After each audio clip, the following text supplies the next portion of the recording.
shall I render to the Lord for all his bounty to me? Welcome to Veiled in Grace. I'm Kyra. And I'm Anna. We are Cradle Orthodox Christian women And we're here to talk about what it's like to be Orthodox women. in a very non-Orthodox world. And, well, welcome back, Kyra. Thank you. We thought, since she is newly postpartum, that a good topic for today would be trusting the birth process and kind of going through our home birth, hospital birth, all of our birth stories, share with you all, and ways that we trusted the birth process, or maybe didn't trust the birth process at times. So we'd like to begin with a disclaimer that this isn't about, home birth versus hospital birth, or, every birth story is unique. And also, if you are in a special, sensitive time right now, you may or may not want to listen, because although we have positive birth stories, but some things were traumatic at times too. So Positive birth outcomes. yes, yes, positive birth outcomes. I apologize in advance for all of the stopping and starting. We have a baby who's on the outside this time, and she knows what she likes and doesn't. Not afraid to tell you She's about not it. afraid to let us know if she does not like something. Also, welcome to our new set, our new beautiful set here. We finally have our home Yeah. for now. Until someone moves us, then we'll try again. So yes, we're just talking about how we as Orthodox Christian women trust the birth process with faith and peace and surrendering to all that it might bring to us. And that's what we're going to discuss today. Just like Orthodoxy, surrendering to the unknown. So actually, I'd like to read this Psalm 139. For you formed my inward parts. You knitted me together in my mother's womb. I praise you, for I am fearfully and wonderfully made. Now we know birth is a sacred mystery. It's just mind-boggling to co-create Yeah. human life. And we appreciate how much the church appreciates that, and how seriously the church takes creation and Life from conception. life from conception, exactly. And that every child is made in the image and likeness of God. We are all icons of Christ. Now we know that in our society, oftentimes birth is seen as a medical emergency, and it's not very trusted. So we have lots of fears and anxieties and misconceptions about birth that we have to deal with. And I remember this when I was younger. I was scared of birth. We watched a video in our health class, I think in 8th grade, of a God bless you. God bless you. Of a woman giving birth in the typical movie scene style, but an actual birth. So here's your hospital, here's the 10 people surrounding you, here's the bright lights and the One position you're one allowed to be position in. on your back, and a lot of people never experience anything other than that until they start researching things and digging into what birth actually is. Yeah, and that even our movies and TV shows, I remember that's all I knew from growing up about birth was, and then hearing And movies don't even give the accurate depiction of hospital births. The irony of movies showing a woman's water breaking in the middle of the store and screaming and her giving birth 3 minutes later. That's not even a typical hospital birth. Right. Yeah, so I feel like now there's more normalized birth situations, but for a long time it was rather distorted. And I think, the internet probably helps with that, because now people can just watch their own videos on And see what birth YouTube. actually looks like. Right. Yeah. It's not so much of a mystery. Yeah. So did you have a lot of fear and anxiety around the birth process before you gave birth the first time? I was naive. I had my first child at 22, and I had just assumed that birth was like, it just happened. It was so simple, and like things just went as they should. And for my first child, I planned a home birth with a midwife who just so happens to be our community midwife. Well, who was also Anna's midwife. And I remember being very excited and calling her, the moment we found out that we were expecting, and just rolling along with, like, my husband and I really liked the idea of having a home birth. It seemed like, yes, this is what we should do. We went to all of our prenatals with her, and we had things planned with her, and I never really thought that something else would happen other than having a home birth. Getting towards the end and just talking to you, and you being like, yeah, Anna's like known for the expect to be pregnant until you're like 42 and a half weeks. And, so I was doing that. I was just expecting to be pregnant until 42 and a half weeks and going on with my life. And then at the very end of my pregnancy, I was just a couple days shy of my due date, and I thought that I was in labor. I had never had a baby, so I had never experienced what I was going to experience. I just knew that it had been like a few hours, and all of a sudden I'm having like intense pains, and I'm like on the floor naked as if I'm about to give birth to a baby. And things had progressed really quickly. And so we had called my midwife when I first started having things go on, and she came over and looked at me and was like, you look like you're about to give birth. And she's like, well, let's check some things out. And after kind of examining me, she was like, you are not in labor. Like, this is not good. And that was the first moment that my husband and I had the very like deer in the headlights. Like, what do you mean I'm not in labor?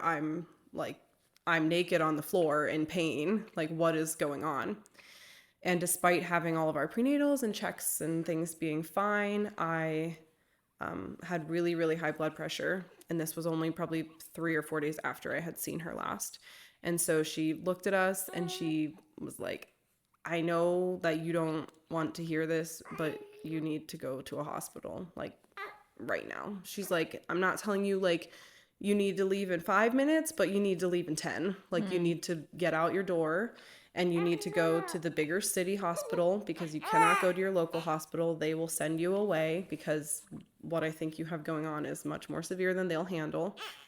And so we drove a half hour to our big hospital, and things kind of like went downhill very quickly when I arrived. I was pretty with it until I got there, and then from the time that I got there, I was like almost in and out of consciousness, because my body had started to basically shut down, and they had diagnosed me with HELLP syndrome, which is like a very extreme, severe form of preeclampsia.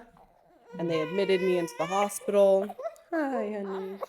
They admitted me into the hospital and, started the like millions of medications, and were like thrown off, because what is happening? Like, That's not part of your like plan. we planned a home birth, and now we are in a hospital, and they're like, some of the nurses are slightly mad at us because people in the system don't always love people that have home births, and I'll just put it that way. They were like, my midwife did send over our records, so they knew that we were coming, and she was trusted and like people there knew her, so it wasn't like it was totally foreign. I can sense that you're sitting. I gained a lot of trust in my midwife.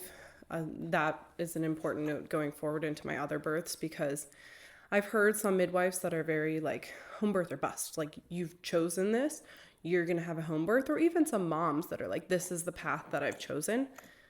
I'm not doing anything but having a home birth. And then, you know, you're putting yourself and your baby in a dangerous situation.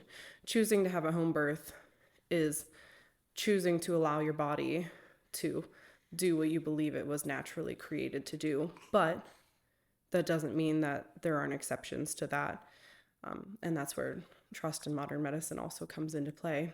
So when I had arrived at the hospital, that's where the whole trauma of like things went very downhill very quickly. They had tried to induce me. It was like the baby was nowhere ready to come out. And I remember like just being so ill, and then getting to a point like 10 hours into being induced that I was like, I will just have a C-section. Like, that's like me thinking that it was my decision at that point that I'm going to have a C-section. And then realizing that I was so sick that I wasn't even allowed to make that decision, because the anesthesiologist told me if we had done the surgery, I'd bleed out because of the HELLP syndrome, because of my low platelet count and not being able to clot. So he was like, we're just going to wait it out and see if we can get your levels more stable. And like at this point, I was just in so much pain. Like, it was basically my organs were just shutting down. And I was in labor pain. I was in like bodily pain. And when they finally were like, yeah, we just have to do a C-section. Like, what's going to happen is going to happen. I remember asking a nurse if I was going to die, and she just looked at me, and her response was, you're very, very sick. And I was like, okay. You know, and it's just like the whirlwind of like, you can't even process what's happening, because like the whole idea of home birth is like way out the door now, you know? And they finally were like, yep, we're going to do a C-section, because we really have no other way to stop all of this from happening, and you're getting worse, not better. So I had a C-section, and I threw up the whole time, because as soon as I got meds put in me, my body started calming down, and as a result, I just threw up the entire time. That was not fun.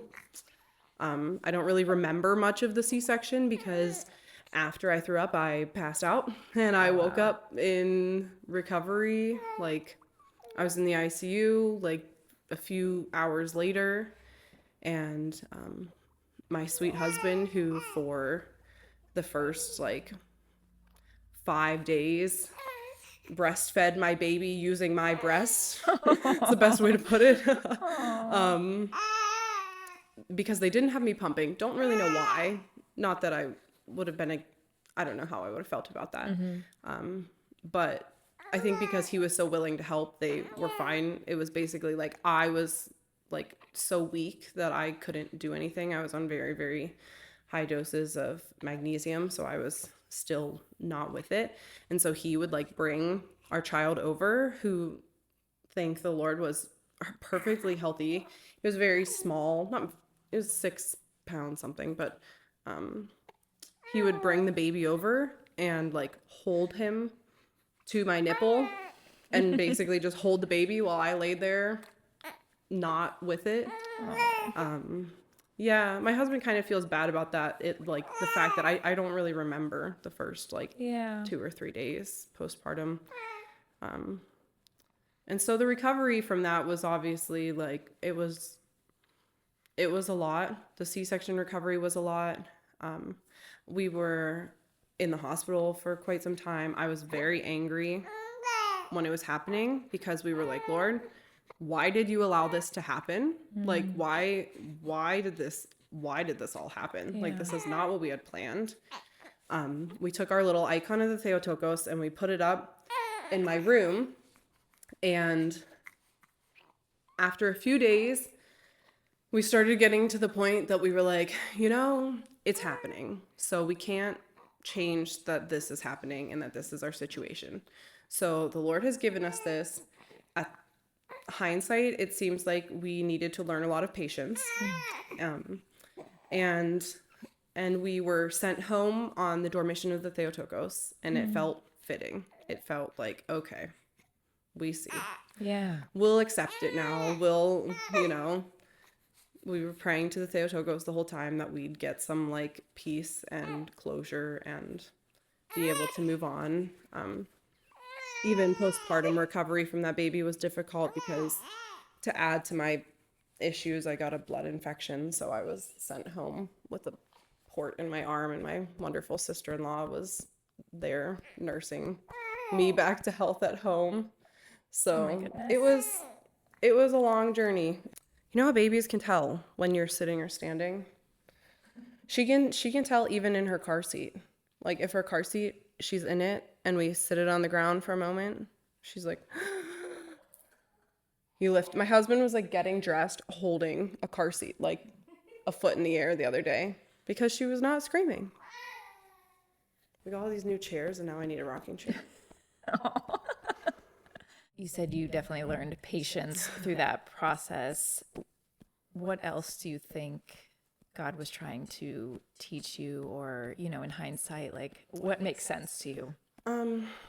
I feel like we learned that things just don't always go as planned. Like that was what I don't know. I don't want to speak for my husband on it. I don't know. We've talked about it, obviously. I don't know his inner workings of his thoughts on it. But for me, it was like, you were very naive. You did not realize that, like, just because you think that life will go this way, that this is exactly what's going to happen. And really, like, our life felt very, like, picturesque of, like, this is how it was meant to be. Like, I met my husband and, he was Orthodox and we got married and now we're having a baby and we've got a house and Everything a was falling into dog, place. and like everything was in place. And not that we didn't have struggles or issues of things, but it was like everything like so nicely fell into place. We did all the things. Like I remember my birth announcement even being like, I would like a picture of us that was like house check, husband check, dogs check, baby check, and just like thinking that things will go so perfectly. And not even considering alternative or not even considering things that could happen. So hindsight, we were like, the same with your trust in the Lord. You're trusting, but you're also fearful. Mm-hmm. Like you're not blissfully happy all the time. And that's okay. Right, because our society wants us to not suffer and to be happy all the time. Yes. And not that we glorify suffering or want to suffer, but realize for some people that's the path that the Lord wants you to take.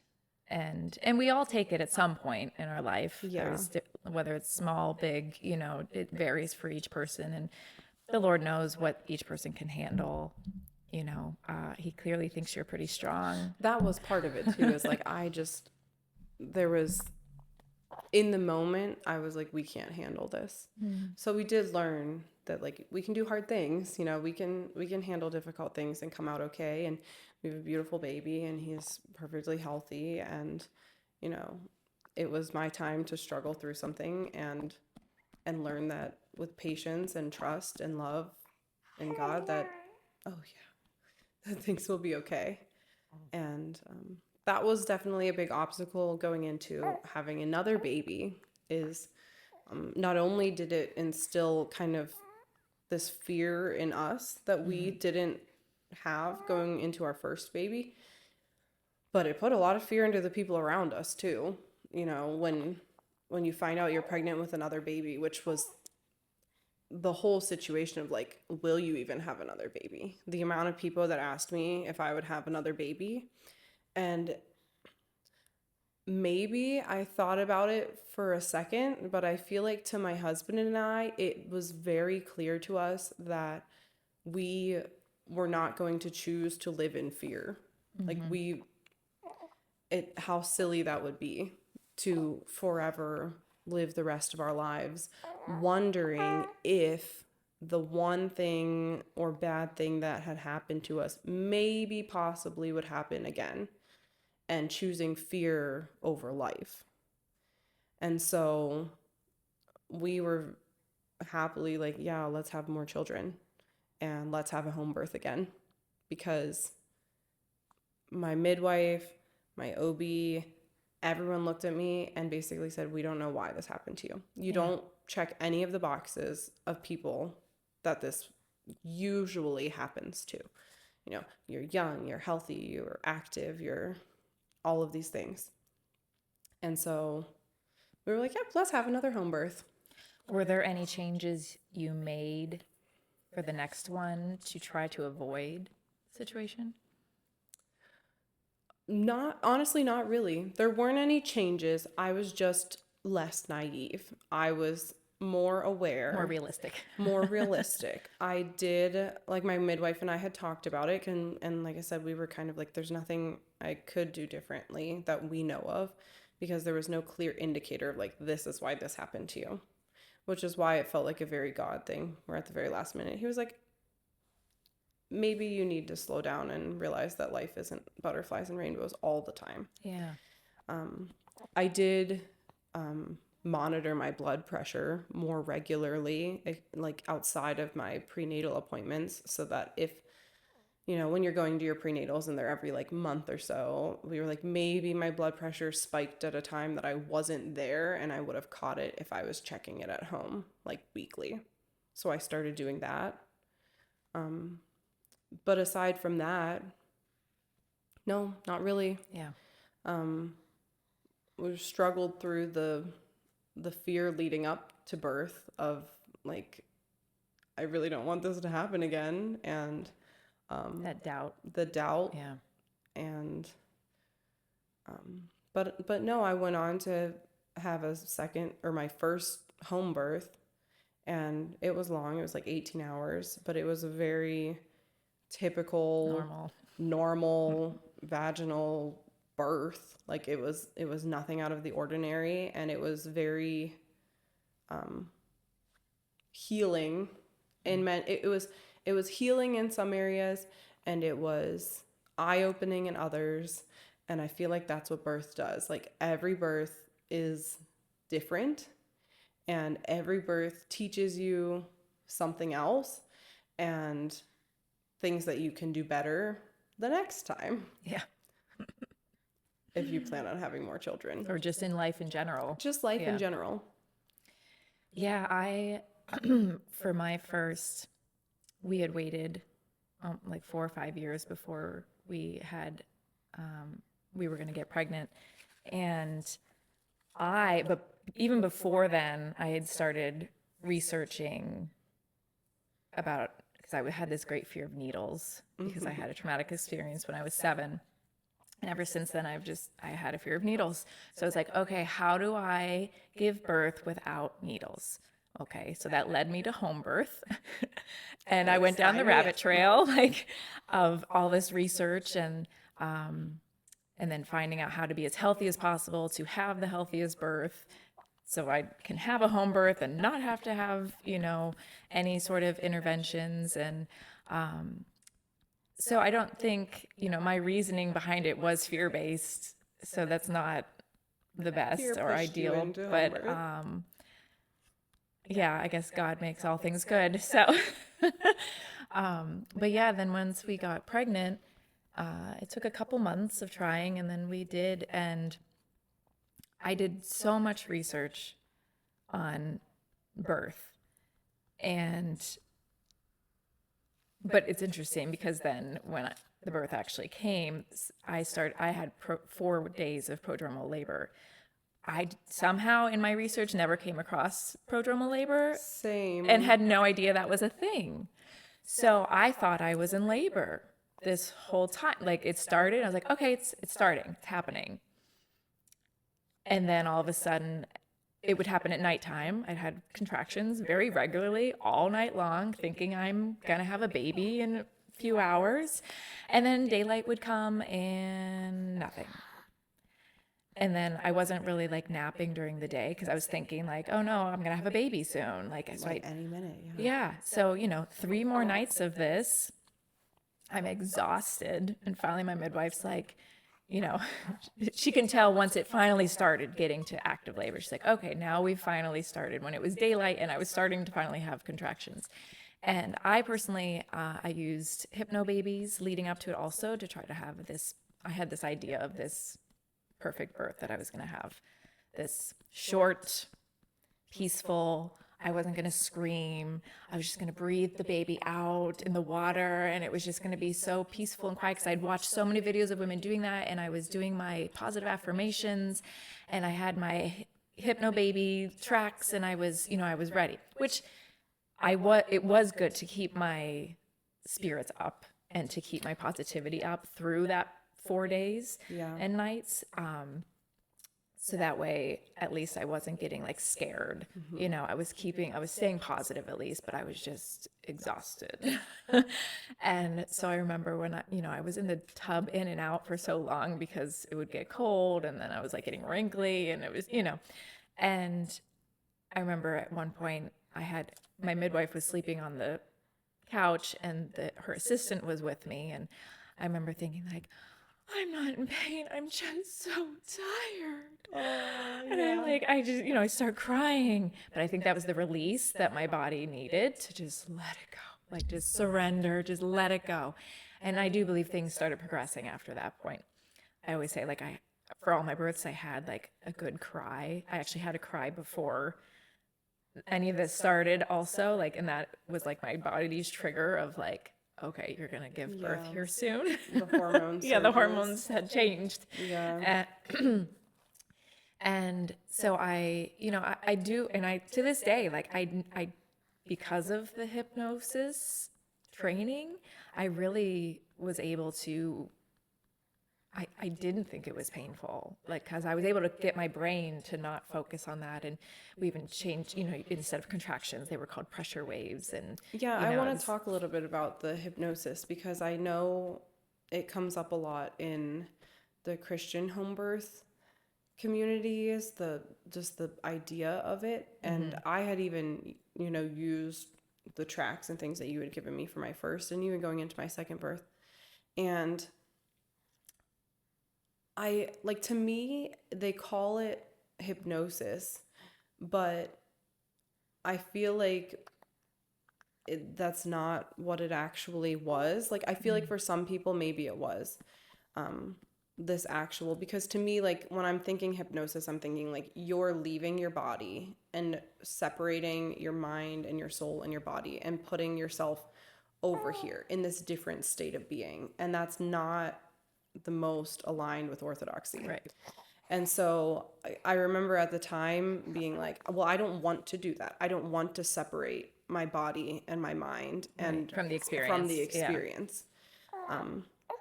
And so I feel like it did teach skills though of how to tell your brain that the sensations that you're feeling aren't going to overcome you. Right. I think that that's what the takeaway from it is. Whether you're using hypnobabies for the purpose of trying to like separate it, like maybe like they're trying to get you to do. I never felt like I was doing that. Yeah. I also, so like with this baby, I used what was called like Christian hypnobabies or something like that.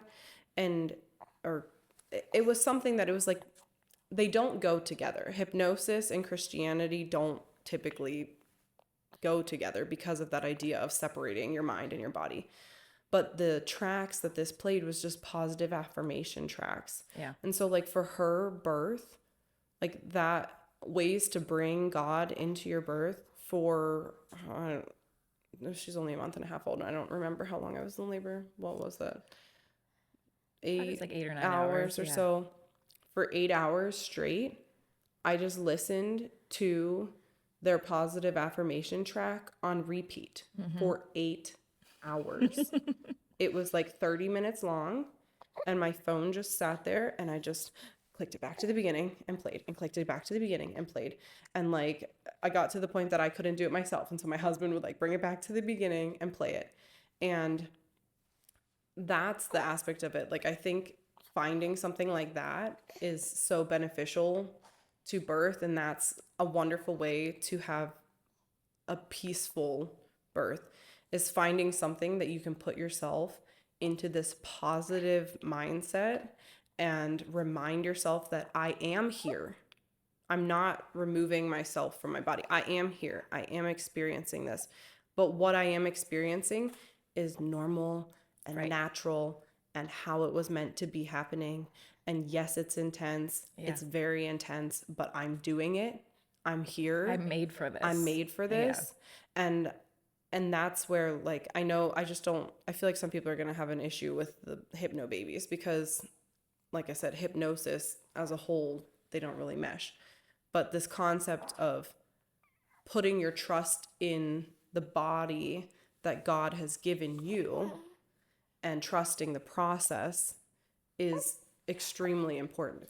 Right. Like all things, intention matters. Yeah. And how you are doing it. I know I don't know if it was my first birth, but definitely my second and third, I would, as I'm like, putting myself in this mind frame of positivity, I would picture myself like in this cave on the side of a cliff in front of the ocean. And it was me and the Theotokos and St. Anna. And we were just there. We were just there together. And they were helping me through my birth, So that was my piece. Yeah. And I was very there. Yeah. But we know the spiritual world, and we know how, you can't separate the body from the mind and the spirit, and it's all there. But we know there's saints who are tortured and they don't feel the pain. So that's a very Orthodox thing is to trust so much that you don't feel the negative sides, the pain of what's going on, because you're just at such a peaceful state. You've gotten your mind and your body relaxed so much that you can just surrender and let it happen. Yeah. And so that was honestly the struggle that I experienced with my second child, was that I, because of this fear, forgot all of that. I totally forgot that I needed to trust my body to do its thing, even when I was in labor. And like I said, it was healing in some ways because here I am, I got my home birth, I had a vaginal birth. How did it go? I screamed for about 18 hours straight at the top of my lungs.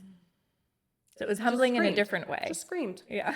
Like my poor sister-in-law who came there to help support me if I needed it and watch our first child if he woke up, which conveniently I labored afternoon and all evening through the night. But I just screamed the top of my lungs to where everyone's ears were hurting really bad. I lost my voice for a week and just screamed and screamed and screamed and screamed. And so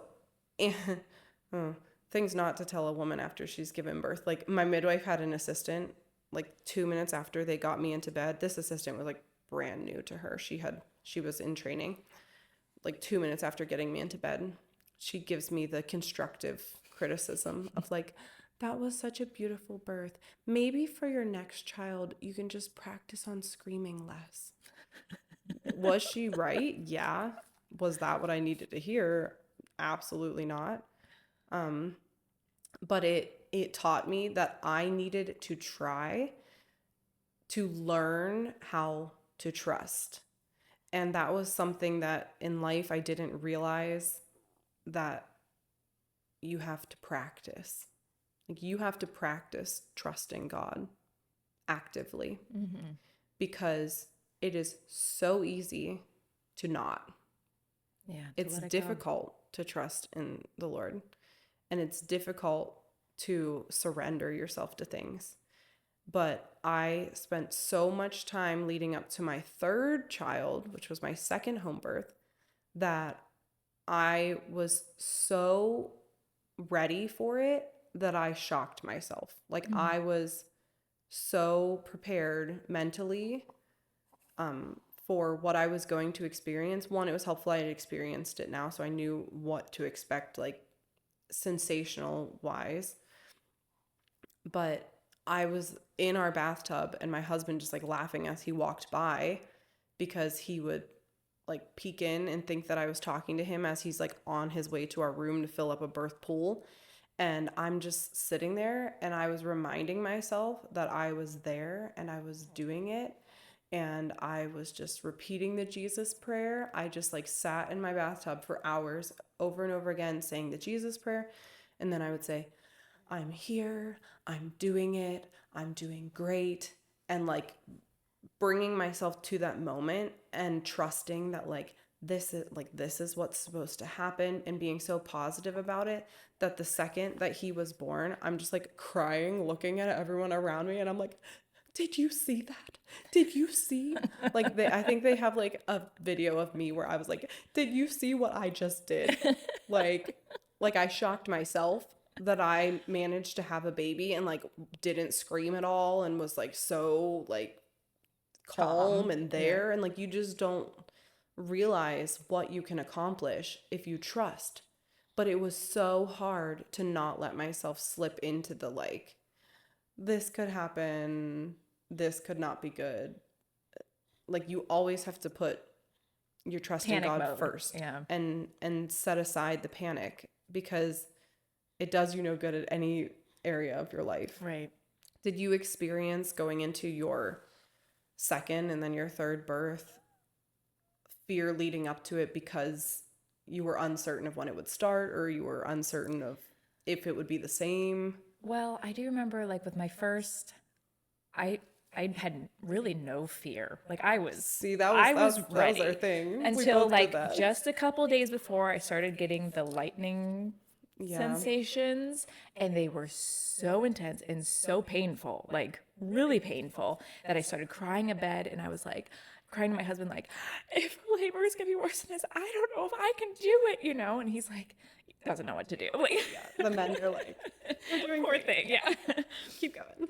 But that's when I had my crying moment and like released it, and us. that was my surrendering moment. And then I kind of was like, okay, Anna, snap out of it. You got this. Like you can do this. This is, And so then I was fine. And it was actually, it might have, I don't know if it would have been better had I known prodromal labor was a thing or not. It probably would have been helpful. So I would have slept more and just ignored it more. But I do remember during that birth when I was starting to get to the pushing phase, and I was listening to the tracks also. And at one point, the midwife was like, maybe we should shut this off. And I'm like, what? But to her, she felt like I was almost being too calm. Yeah. And it wasn't progressing like it needed to. And so I was like, you almost started removing your mind from your body. Or like I was just so tired that I was just like, not really trying as much maybe, because I thought that it could do it, but she felt like, I feel like we need a little more action here to get this baby out. And so then, I did have like an hour and a half of pushing, and it was super intense. I was like standing and my husband was holding me, and then the midwife had to catch the baby, and he eventually came out, and it was great. And again, even though that was super intense, super long and exhausting, I remember like feeling that like ring of fire, but I didn't let myself focus on it. Like it was, nope, nipped it. Nope, it's just the pressure. It's just happening, and like I just, and so then it just did it, like you just relaxed enough to get through it. And so thankfully that it all went well. Everybody was healthy and fine after. And then with my second, I started having contractions 2 weeks early. So I'm like, oh, prodromal labor. This is just going to go on for 2 weeks. Yeah. I'm not. Oh, one thing with my first, you said you left the hospital on the dormition of the Theotokos. Mm-hmm. So when I started labor, I think it was like, was it Princess Kate? She also went into labor, but she had her baby that day. And then 4 days later, I'm finally having my baby, but it ended up being on the dormition of St. Anna. And so I was like, oh, and I didn't even realize it at the Like, time. now it makes sense. Yes, but my goddaughter, when she found out the baby was born, she's like, oh my gosh, you had it on your feast day. I was like, I didn't even realize. I was like, but that makes sense. Why we had to wait for 4 days. That was this baby. It all eventually makes sense. Yeah, so with my second, yeah, I'm, totally in denial mode. But it worked great for me because I was actually in labor. And it was not prodromal labor, and it was 2 weeks early. But it was great because I was like, no, this isn't happening. This was your third? No, this was the second. Okay. So then I'm over the toilet. My goddaughter was there to help, so she's like swapping out with my husband. But I'm still on the toilet, like I'm in almost transition. I was transitioning. I didn't even realize it. I'm like, still I'm in my having a baby in head. 2 weeks. This is in 2 weeks. Like this is literally what I'm going through. And then all of a sudden I'm like, no, they're like, oh, the birth tub's ready. And I was like, oh, yeah, that sounds nice. I'm like, okay, yeah, I'll get in. And I get in, all of a sudden it's like, my body's pushing. And they're like, yeah, you just transitioned, you're ready. I was like, I did? That was so much easier, so much quicker. I was like, really, this is happening? And so then I'm like, oh, I just laid back in the pool and I'm like, okay, I still wanted this I guess we're having a baby today. yeah, I still wanted this. Meanwhile, my toddler is in his bed. Mama, lay down 5 minutes. Oh, that's so funny. For like 2 hours Of while course. I'm, because he normally would go to bed around 7 or 8. It's at like 10:30 at this point, and he's still, Mama. But like I was in no position, and he didn't want his godmother. He didn't want his father. He wanted me, but I'm, not in any capable place to go lay down for 5 minutes with him. Yeah. So finally, it was a few pushes, baby came out, everything was great. And I remember as soon as he came on my chest, I'm like, someone please go get him, my son. And so When they you went, become aware of your surroundings, you're aware of them, but you can't do anything about them. So then the second something happens, you're like, okay, let me get my house back in order now. And I'm like, please go get him. I know, I just Stop had a yelling baby. for me. Yeah. So we brought him in. He was like, huh. And then he went to bed. Just fine. I didn't have to lay down with him, but he's like, okay, Mama's fine. Everybody's fine. I'm tired. I'm going to go to bed. So this is what you've been doing instead of laying with me. For the last 8 hours. So yeah, that was only 8 hours. And it was like a perfect birth. Yeah. Yeah. And then with my third, I definitely experienced more anxiety leading up to it, which kind of caught me off guard. I think because, I'm busy with 2 other children. I don't have the time to listen to all these positive affirmations or to read my birth banner from my, mother blessing, which I would read it, but you can't get your mind, you can't put as much focus and attention on it when you're taking care of 2 other children. So I do think that had a lot to do with it. I wasn't able to emotionally and spiritually prepare as well as I could the first time. And so I was battling some anxiety leading up to the third birth that I had to deal with. Was most of your fear and anxiety a result of feeling unprepared, or did you have feelings of things have gone so perfectly before or so well before that this isn't How going could to I have happen another again? third good? Yes, Yeah. it was definitely those types of thoughts, or just that I'm like, oh, I haven't been able to do my hypno babies. I'm not there yet in my head, and and the devil will find any way to work his way in. He didn't like how peaceful I was before. So, but this baby, the third baby, all of a sudden I was stretching and my water, all of a sudden I felt like a little pop, and I'm like, and then my water started leaking, and I'm like, oh, this is new, because my water never broke before with the other 2 until in labor.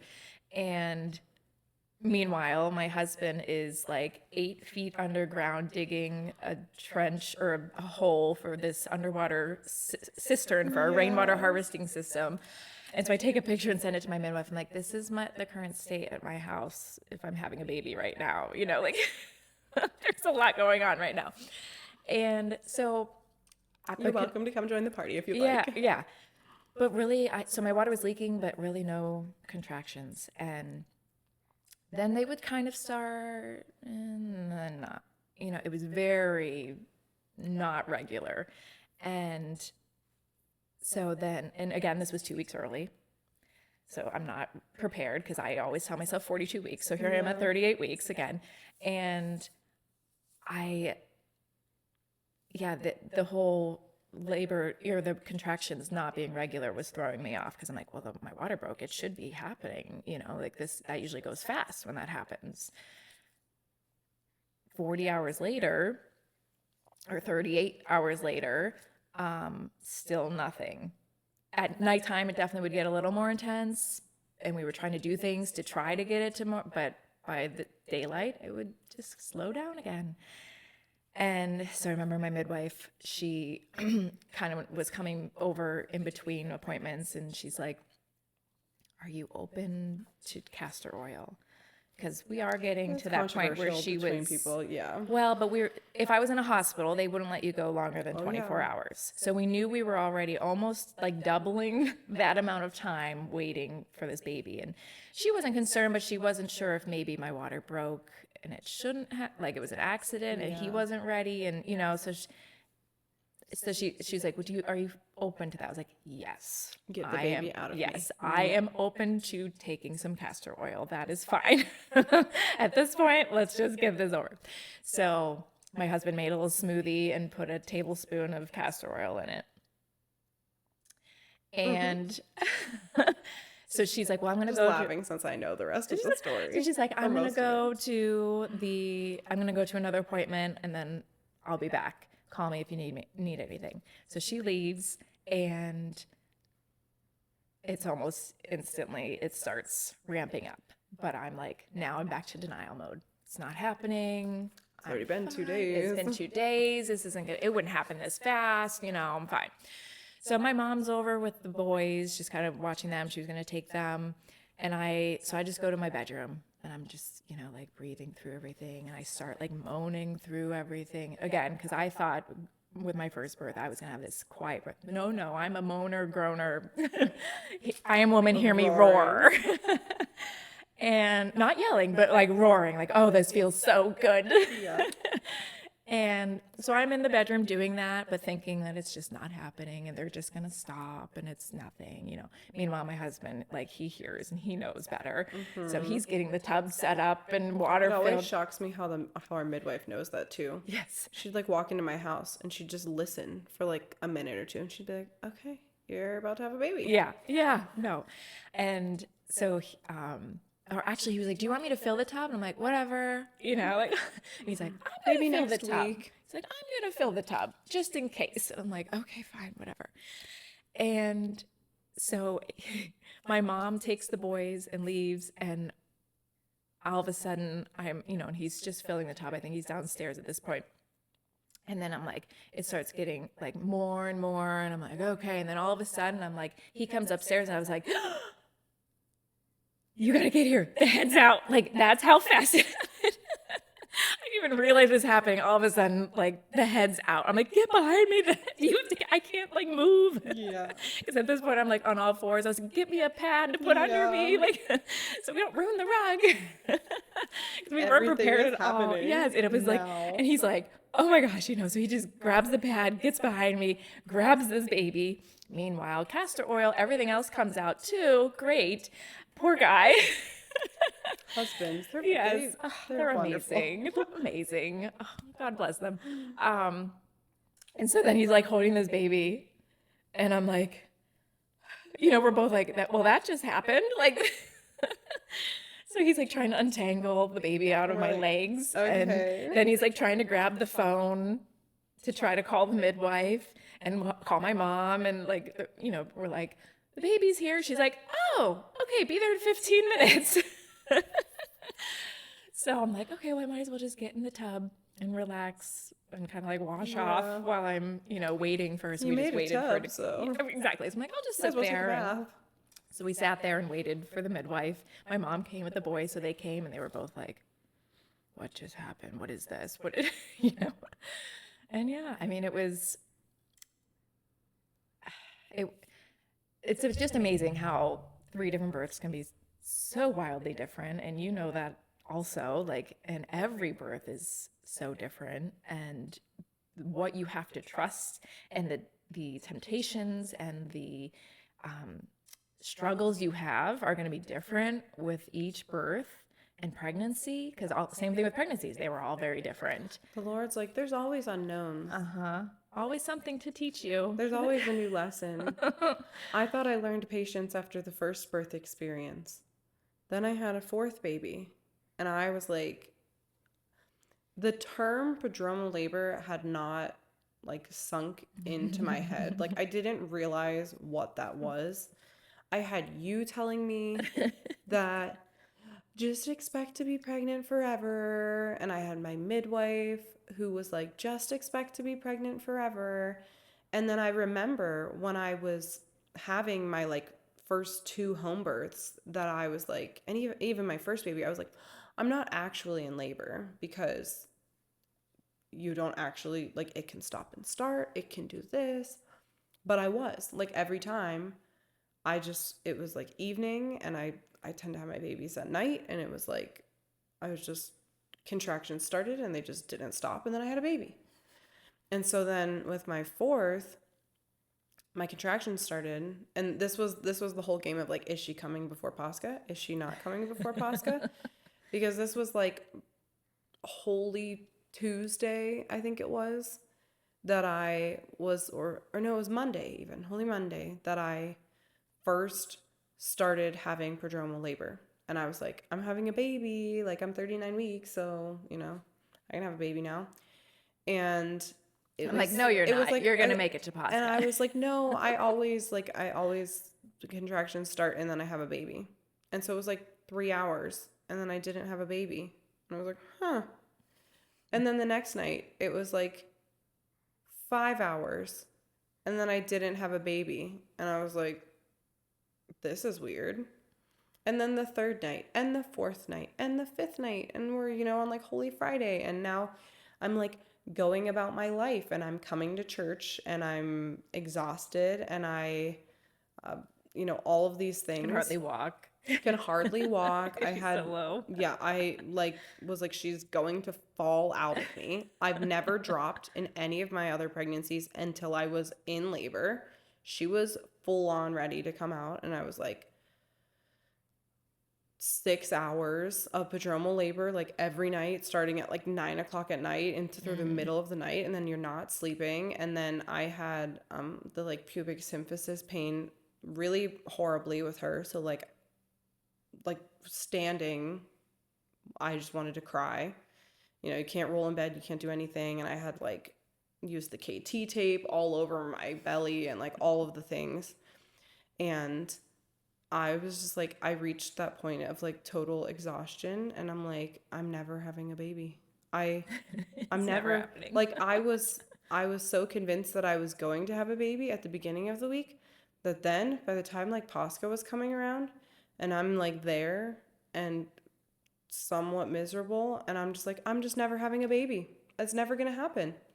And then in there forever. And then I called my midwife, and I told her that I was never having a baby, and she was like, well, she's like, if it makes you feel better, she's like, I can't even remember the last time that I had a woman that went later than or like had prodromal labor for more than like 10 days.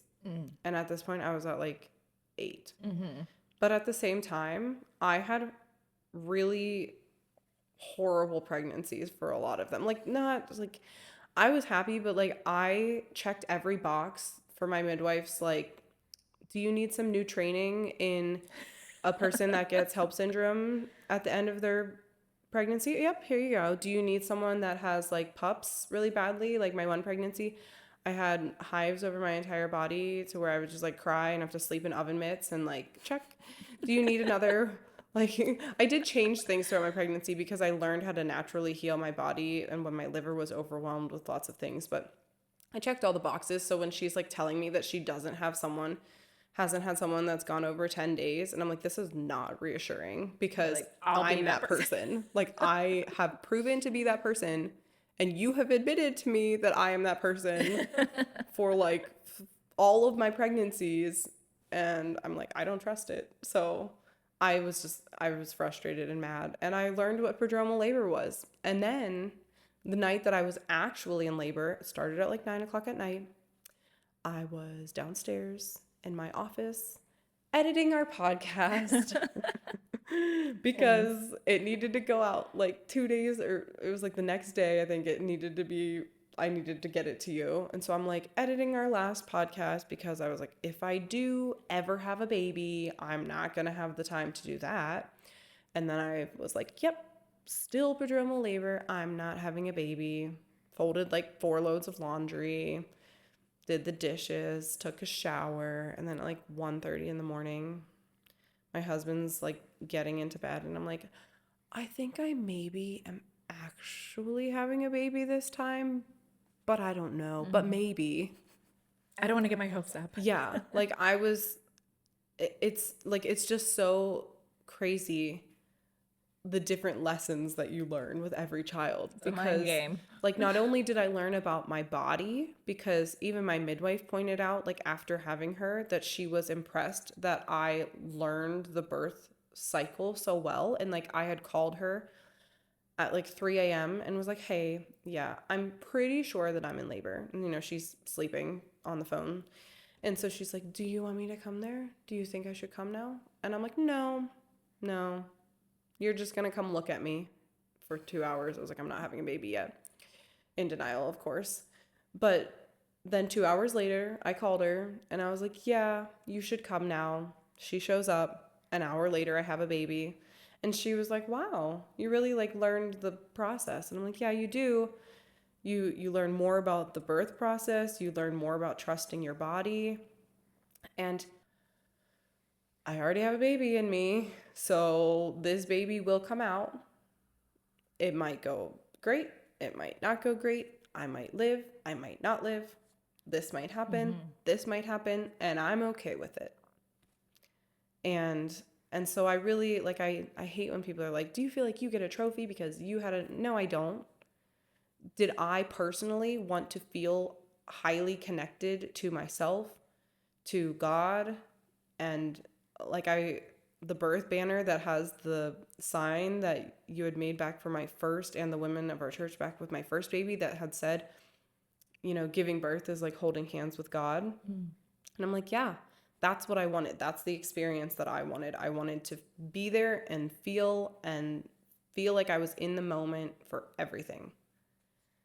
And birth just overall is like, it's there to teach you to surrender and to trust. So the goal of birth, pregnancy and birth, is not to have a perfect birth story, which I thought I was going to have my first time. Or pregnancy. Or pregnancy, yeah.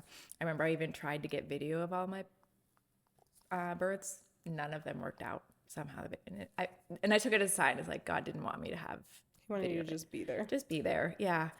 You know, so it's not about a perfect birth story or perfect pregnancy. It's about being faithful through the journey and finding ways to draw near to Christ through any of those struggles or suffering or traumatic experiences that we might go through during that process, because we are fearfully and wonderfully made, and we are made for co-creating with our Lord and bringing life into this world. And we have to trust in Him in that process, in whatever way it will look for us and what He thinks we need in that time of our life. And it's just about trusting that God is good all the time, you know, even when it's hard and scary or anxiety-ridden or unknown, He is there with us, and so is the Theotokos and all of our saints, wonderful saints who we can lean on in these different situations. You know, we know Mother Olga was a midwife. She's a great person to pray for or pray to during pregnancy and birth, or your patron saint, or there's Saint Amelia or Saint Luke the surgeon if you have to have a C-section. You know, we have many different saints that we can pray to help us give us that strength to endure whatever the Lord is going to put in our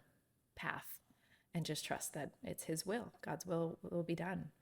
And it's easier said than done. Absolutely. So if you're pregnant, or if you've had babies in the past, or you are single and one day praying that you can have children, I think this is a great opportunity for everyone to stop and just reflect on, like, what did God teach me through this process, or what can I do to prepare myself to embrace the process and the events that surround birth and pregnancy. Yeah, so I'd like to close with scripture, Matthew 28:20. Behold, I am with you always, even to the end of the age. Amen. Thank you for tuning in to Veiled in Grace. We are an Orthodox women's lifestyle podcast. If you liked our video, please be sure to like, subscribe, and share it with a friend. And feel free to leave us a comment on maybe your birth stories, or different situations you've had, or any topic ideas, suggestions going forward revolving around maybe birth, pregnancy, or some favorite scripture. Yes. I'll put mine in the description. If you have scripture or a prayer that centered you during your pregnancy and birth, please share it with us. Yes, or on birth banners, things to write, the positive affirmations are really helpful. So please share your favorite verses with us. And we look forward to the next episode. Stay tuned when we discuss postpartum, the sacred first 40 days. God bless you. We love you.